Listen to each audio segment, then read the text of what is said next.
오늘 본문은 어제 본문에 이어지는 겁니다. 오늘뿐만 아니라 우리가 항상 그렇죠. 성경은 문맥을 따라 이해해야 합니다. 이단들의 특징이 뭐냐면 문맥을 무시해요. 그래서 그렇게 읽으면서 자기 마음에 드는 그대로 이렇게 자기 구미에 맞게끔 해석을 합니다. 하지만 앞뒤 문맥과 맞아야 돼요. 그리고 성경 전체의 문맥과 이어져야 합니다. 자, 오늘 본문도 어제 본문에서 이어지는데요. 어제 본문이 뭐였어요?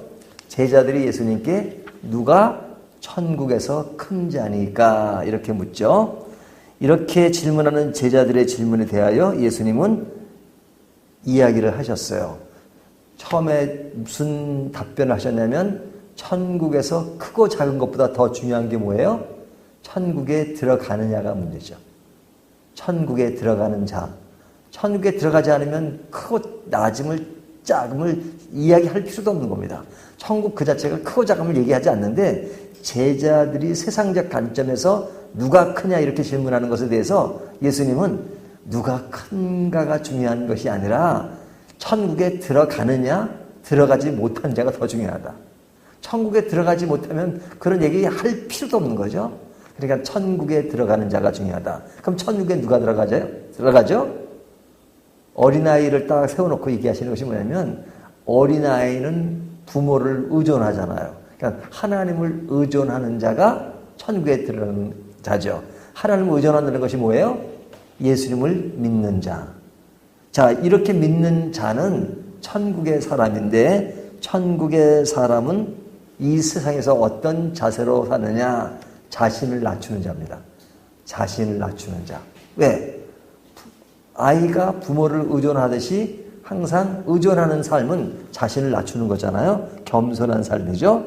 두 번째는 남을 섬기는 자다 하는 것을 말씀드렸어요. 자, 이런 자들이 진짜 천국에서는 큰 자다.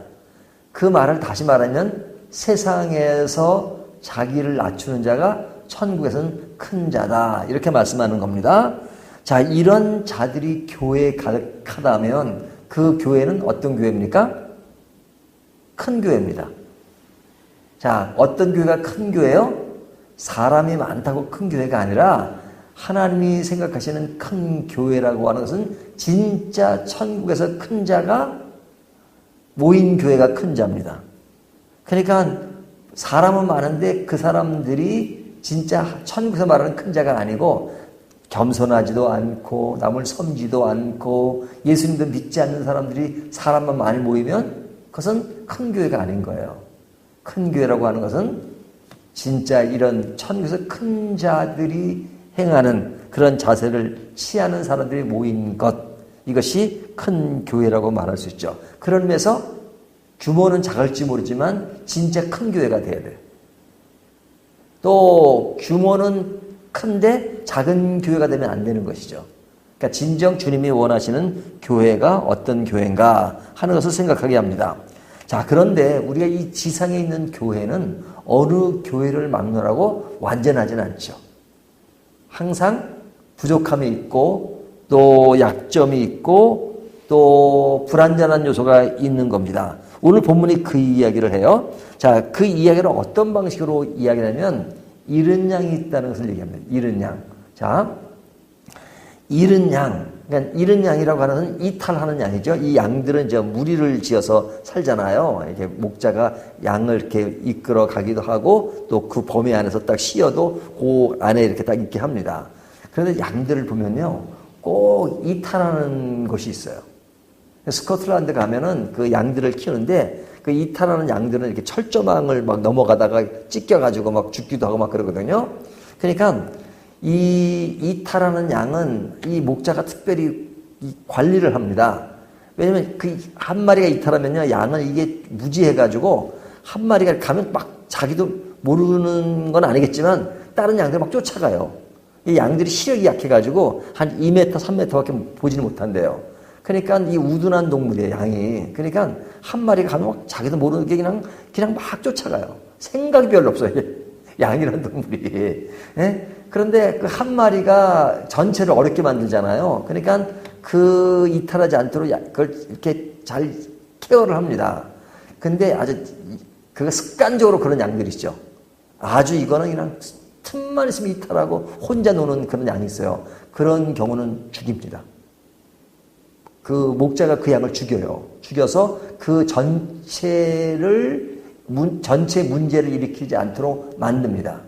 그러니까 목자는 양을 사랑하지만 전체를 또 무시하지 않아요. 오늘이 이제 그런 문맥에서 이해를 할 수 있는데요. 이런 양, 그것은 이게 문제를 일으키는 양이죠. 자, 이런 양에 대해서 어떻게 해야 되느냐. 자, 앞에 문맥이 뭐예요? 천국에서 큰 자가 누구냐? 큰 자는 이런 양에 대해서 어떤 자세를 취해야 되느냐 하는 이야기를 하는 겁니다. 여기 보면 그 1절부터 3절까지 이야기는 뭐냐면, 자, 이런 비유를 넣는다. 99마리 양보다 한 마리 양을 귀하게 여기라 하죠. 한 마리 양은 어떤 양이에요? 이런 양이죠. 그러니까 문제를 일으키는 양이란 말이죠. 자, 이런 양에 대해서 한 마리가 굉장히 중요하다. 왜? 잃어버렸으니까.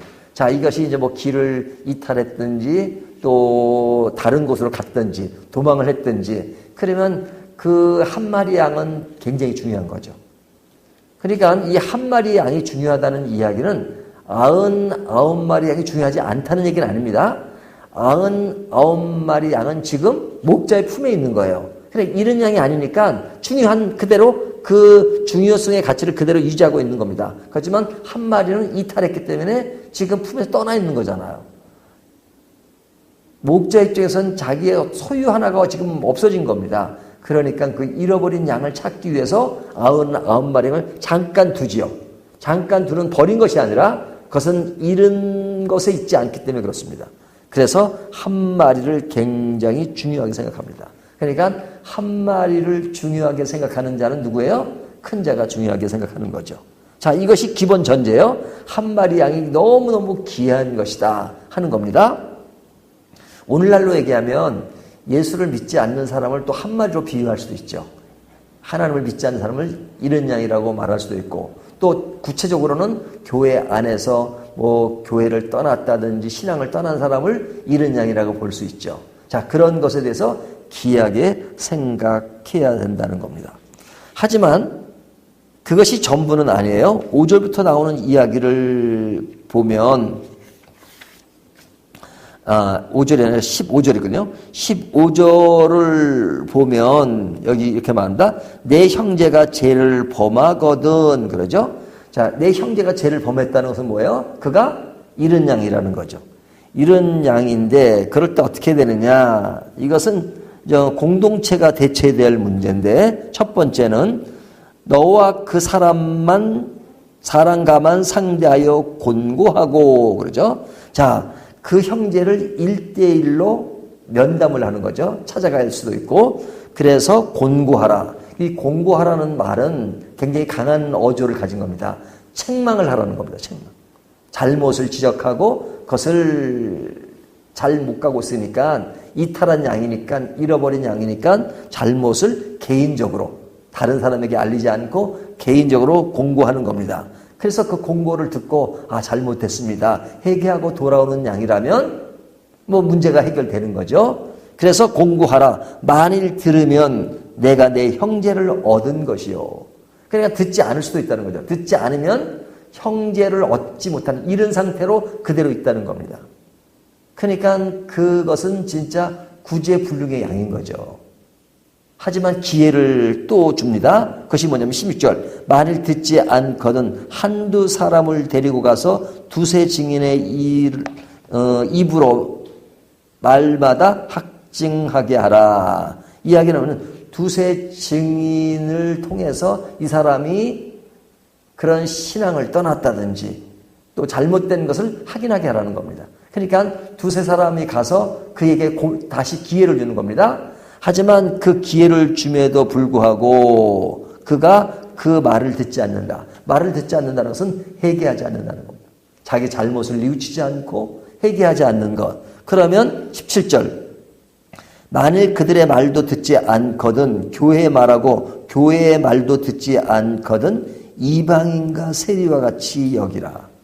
자, 듣지 않거든 이방인과 세리와 같이 여기라는 것은 버리라는 얘기예요. 버리라는 얘기. 우리가 이 말씀을 분명히 해야 됩니다. 우리가 자꾸 한쪽만 아는 경우가 많아요. 그러니까 무조건 사랑해가지고 무조건 영접하는 것만 얘기합니다. 하지만 성경은 그러지 않아요. 끝까지 하나님을 부정하면 천국에 못 갑니다. 하나님이 끝까지 사랑한다고요? 아닙니다. 끝까지 사랑하면은 지옥이라는 게 있을 수가 없죠. 하나님이 그렇게 사랑함에도 불구하고 본인이 끝까지 하나님을 등지고 있는 건 자기 책임인 거예요. 그러니까 이런 양에 대해서도 정말로 한 마리 양이 귀하다는 것을 전제해요. 하지만 그 한 마리 양을 정말로 그래도 끌어들이려고 하는데 끝까지 자기가 옳다고 하고 회개하지 않고 잘못을 뉘우치지 않는 것에 대해서 뭐라고요? 이방인과 세리와 같이 여기라. 자, 왜 그렇게 여기라고 말씀하시는가요? 이들로 인하여 전체가 거룩함과 순수함과 진리를 왜곡시키기 때문에 그렇습니다. 그러니까 제가 제일 처음에 예를 들었잖아요. 스코틀랜드에서 양을 키우는데 한 마리 양이 그냥 그렇게 보호를 하고 그 다음에 관리를 함에도 불구하고 끝까지 그냥 이탈하고 이런 양의 역할을 하는 것은 그냥 죽여버린다 그랬잖아요. 왜? 그 양 때문에 다른 양 전체가 관리가 어려워지니까. 그러니까 그런 공동체 안에서 잘못된 것에 대해서 세리와 같이 이방인같이 여기라 하면서 그것에 대해서 분명한 권면을 얘기하는 겁니다. 이 권면은 뭐냐면 징계입니다. 징계. 오늘날 7이라고 하죠. 자, 근데 이와 같은 일은 하나님이 이 교회에게 허락한 어서리티, 권위라는 거예요. 뒤에 보면 진실로 너희에게 이르노니 무엇이든지 너희가 땅에서 매면 하늘에서도 매일 것이요 무엇이든지 땅에서 풀면 하늘에서도 풀리리라. 이 말이 뭐예요? 하나님이 교회에게 주신 권위, 그것은 그렇게 처리한 것, 그것은 하늘의 뜻이기도 하다. 그래서 굉장히 강렬한 어조로 얘기하시는 겁니다. 그러니까 이렇게 이방인과 그 다음에 세리와 같이 취급하는 것은 그를 완전히 끝낸다는 것이 아니에요. 그와 같은 강한 징계를 통해서 그가 다시 돌아올 수 있는 기회를 주는 거예요. 그러니까 이제 교회에 보면은 가장 큰 그 벌이 뭡니까?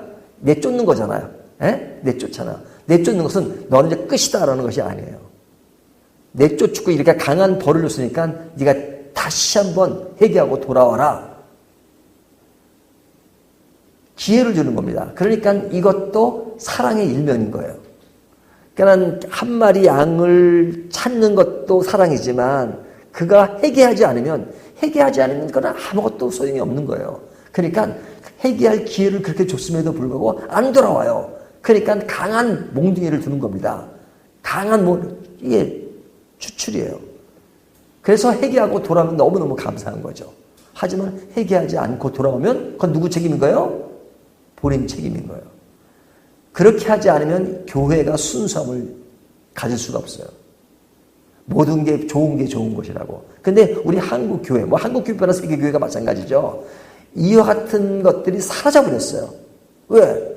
교회에서 징계를 하면 다른 교회로 가버리면 되니까. 옛날 같은 경우는 다른 교회에서 받아주질 않았어요.